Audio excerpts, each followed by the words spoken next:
We're calling this video, What Did We Do to Become Fat? Or was it done to us? Was it something that we did, or was it done to us?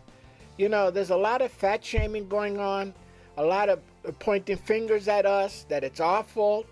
But in this video, I'm going to explain why it really is not your fault that you became fat and obese. And I'm going to go into some other subjects, so let's get right into it. The food industry is a complex global collective of diverse for-profit businesses that supply most of the food consumed by the world's population, regardless of how it affects people's health. We have been told for years that it was our fault. We have been branded as lazy and lacking willpower. Look what goes into this McDonald's Big Mac here. What's in this? Sugar, fat, salt, MSG, and glycine. Perfectly engineered for maximum taste and minimum nutrition. They make it so that the food is so tasty and so addictive that we want more, but it's empty, empty, empty calories. Look at all that bread. Look at all that carbohydrates that's in that sandwich. The food industry spends billions, that's with a B, of dollars in advertising to us 24/7. The bulk of these ads are for unhealthy products high in calories, sugar, fat, and sodium. And when I say fat, it's the bad fat. The trans fats, the fats that do harm to our bodies. There's very little profit in unprocessed foods. That's why they created margarine and Pop-Tarts. Do you know that margarine was supposed to be better than butter? And it turns out that margarine was one of the major causes of obesity in this country. And also take into consideration that a lot of the diet food that we've been led to believe was so good have proven to be major reasons for the obesity crisis in this country. You will find it hard to believe that the FDA does not have researchers on staff to verify the claims that the food industry makes about its products. Processed foods make up 70% of the U.S. diet. Now, here's what I'm telling you. The food industry does the research, presents it to the FDA, who then just reviews the research, does not do independent research. Do your own Google search about that fact. You're going to be shocked as much as I was. Let's start with artificial sweeteners. We all use them. Our bodies suffer an adverse reaction to aspartame because it's toxic and unnatural. And that's a magic word, unnatural. You know, our ancestors did not eat anything that was not natural and did not eat anything that was processed. Artificial sweeteners cause carbohydrate cravings. Research by Yale Journal of Biology suggests that artificial sweeteners contribute to weight gain. You know, manufacturers stood to save money by switching to corn-based ingredients. In 1980, Coca-Cola began using HFCS in its beverages, and by the mid-80s, most other soft drink companies were doing it too. The food industry puts ingredients in foods that make you crave more, just like the tobacco industry put more nicotine in cigarettes. It's a known fact that obesity epidemic started in the late 70s, and it took off with the introduction of HFCs. And why did they replace the natural sugar? Because corn, by the government standard, was a product that the government fostered for profit to increase corn production. And corn has produced a very cheap, concentrated form of sugar, which is high fructose corn syrup. Look at this picture on the side here. Gain weight, drink one a day for a year. In 1955, a 10 ounce, it was 13 pounds a year. In 1998, a 44 ounce had 57 pounds a year. In 1915, 6.5 ounce cost 8 pounds a year. In 1960, a 12 ounce cost 16 pounds a year. And in 1992, 20 ounce cost 26 pounds per year. Now, in a wonderful video, Dr. Lustig, Sugar, the Bitter Truth, gain weight, drink one a day for a year.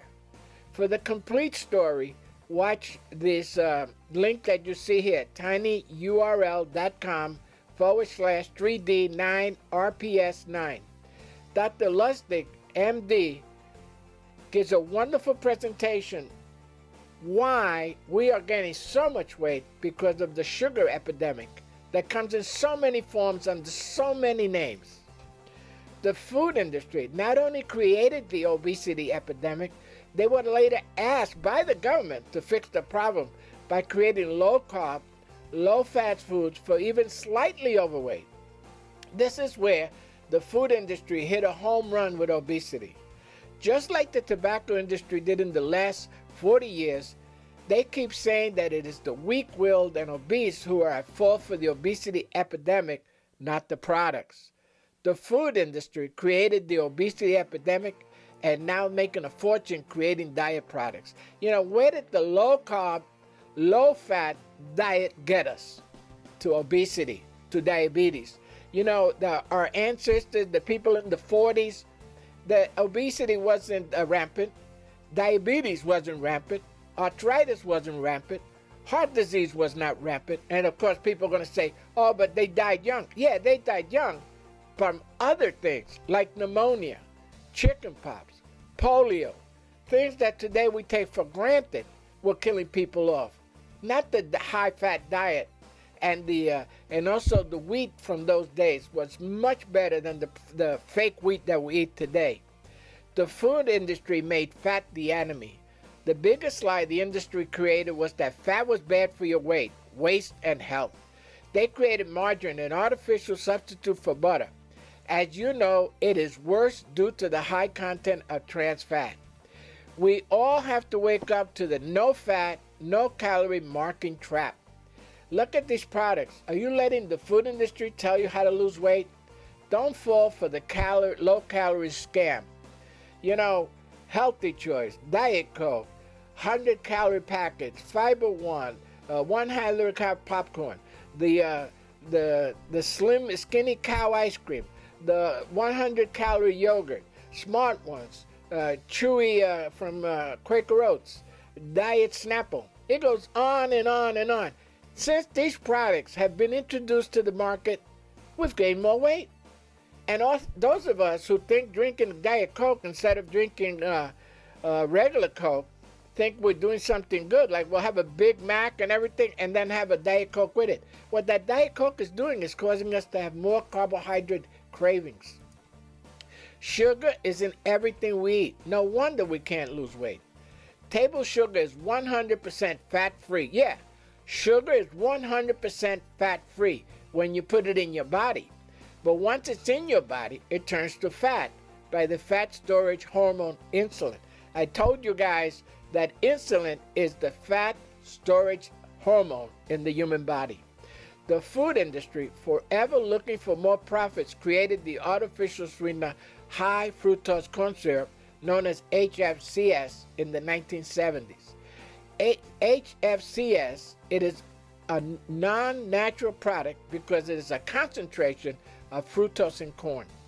On average, you're consuming about 79 pounds of HFCs per year and 150 pounds of sugar. No wonder you can't lose the weight. No wonder the majority of people are obese. No wonder that we're all struggling with obesity. Sugar high gives us the immediate feel-good high. Consuming added sugars, especially in the form of soft drinks, is strongly linked to obesity. Look at this picture from an aisle in the supermarket. Every item on that picture has high fructose corn syrup or excess amount of carbohydrates or different names for sugar. There must be 50, 60, 70 different names for sugar, for high fructose corn syrup. And it's a struggle we're losing because we don't realize what's being done to us. Wheat products turn to sugar almost immediately after entering your body.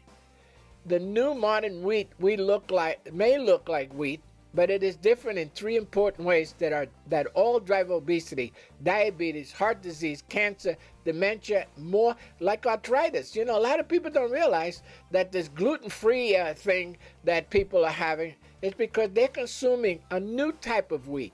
And that wheat contains super starch, amylopectin A, that is super fattening. It contains a form of super gluten that is super inflammatory. It contains form of a super drug that is super addictive and makes you crave and eat more.